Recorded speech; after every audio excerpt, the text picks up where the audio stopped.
The Product Variation Radio Buttons plugin is an easy way to replace the drop-down lists on WooCommerce variable product pages with buttons.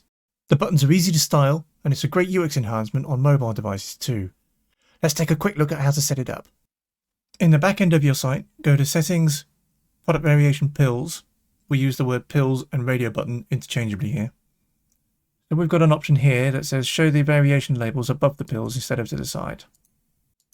That just tidies things up in the front end a bit. You can also set the colors for the pills right here in the back end as well. I've already got some colors loaded up for this site, but effectively you've got the unselected state, the selected state, and the hover state. We go and save those changes there. Now we'll see we've got nicely styled input radio buttons for the variations. We go back into the settings page once more. Let's add some prices inside the radio buttons. So if we just tick the option to show prices, and then reload the product in the front end, we'll see that every single attribute term will now have a price label inside it.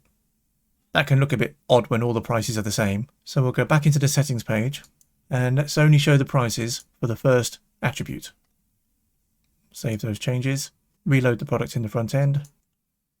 That looks nice and tidy there.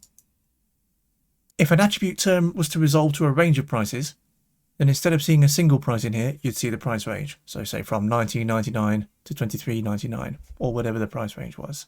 WooCommerce also injects the price into the page here. So we've got a standard price up here, and if we had a range of prices for our products, we'd see that down here near the Add to Cart button.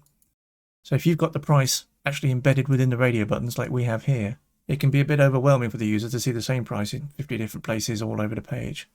So what we can do is, with these options here, we can hide the main price, which is this one at the top here. And we can also hide the price by the Add to Cart because it's superfluous to requirements. And while we're in here, let's center align the text inside the radio buttons as well. Now when we reload in the front end, you'll see we've got center aligned text and prices, and we haven't got these superfluous prices at the top. That's the Product Variation Radio Buttons plugin from Power Plugins. A great little user experience enhancement, especially for mobile-facing WooCommerce websites.